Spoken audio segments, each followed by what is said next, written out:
So we're in the third in our series of Boogie Woogie style piano pieces. So we did a piece by William Gillock, which was basically a teaching piece, but also a concert piece. And then you had one by the pianist, jazz musician, composer Billy Taylor, Beer Barrel Boogie. And both of those were actually played relatively slowly by the standards of the style. But they were supposed to be. They weren't supposed to be played fast. Not every piece, of course, is. But as a general rule, Boogie Woogie is played fast, generally speaking, as a solo piano style. How fast? So we're talking tempos of like 180 beats per minute, 190, 200, 200 plus. It's really fast by any standard. Today's standard, yesterday's standards, tomorrow's standard. That's a really fast tempo in music. And you usually don't find that in general terms. But Boogie Woogie does tend to be played that fast, in part because of where it came from. It was at one time a dance music at the turn of the 20th century. That's where it sort of evolved from. But people like Jimmy Yancey, Albert Ammons, Meade Lewis, Pete Johnson, these are the kind of people at that time who were really playing it and sort of moved it along to actually the point where it got to be popular, like I said, for a time. It really was like a concert piece for a bit, for a short time, and then it got forgotten again. But those are the people that really could play it well. You don't find too many people today playing this, at least not on the internet, because it's not that popular and doesn't get a lot of attention. But if you really want to find people who can play it well, you would want to look for people like Albert Ammons, old recordings of him, or Meade Lewis is another one, or like I said, Pete Johnson, maybe Jimmy Yancey. You know, these people could really play it well. They could play it at that tempo. They could play Boogie Woogie style at that tempo. I could never do that. My velocity never really could go much higher than, say, 140 beats per minute, generally speaking. Speed was never my strong suit. So that presents a problem if I want to play that, because if you play it too slow, you lose the feel, because it really has to have a strong swing feel to it to give you the sense of what Boogie Woogie is all about. So I need to figure, how can I play it, faster? I didn't want to play it slow and digitally, up tempo it. I didn't want to do that, because that never sounds right.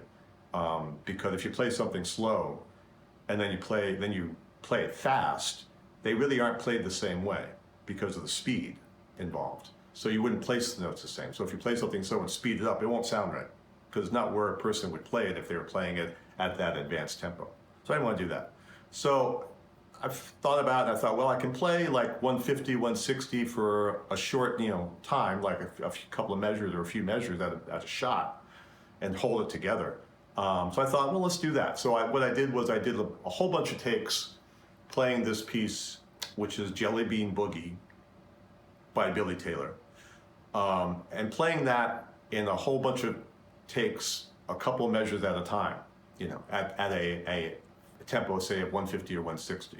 And then I did that over a couple of hours, and I took all those little bits and took the best bits and stitched them together digitally, spliced them together, as you would say if you were doing it with tape, and came up with a proper performance that way.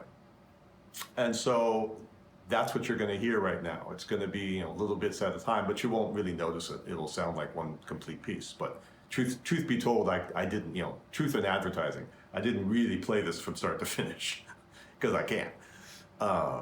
So that's one thing.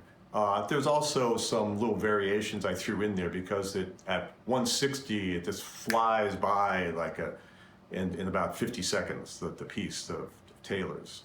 So I did put a little variations in there of my own, just to sort of pad it out a little bit and give you a little more length, because it really does go by fast. The big thing about Boogie Woogie is swing, and trying to give a very strong swing feel to it in terms of where the notes are placed. And that really only happens when you advance the tempo enough so that the rhythms don't sound all separate. They sort of come together, and you get a very strong swing feel with the different rhythms playing off against each other. So that's important, and so that's why you really need to hear it at a faster tempo. This is at 160, it's still a touch slow.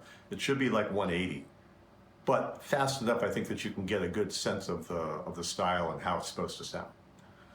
So right now you'll hear the piece Jelly Bean Boogie by Billy Taylor, with me in the end playing it, but little pieces at a time, stitched together to make a proper performance. You won't really notice it. And then there's a couple of variations thrown in after about 50, 55 seconds.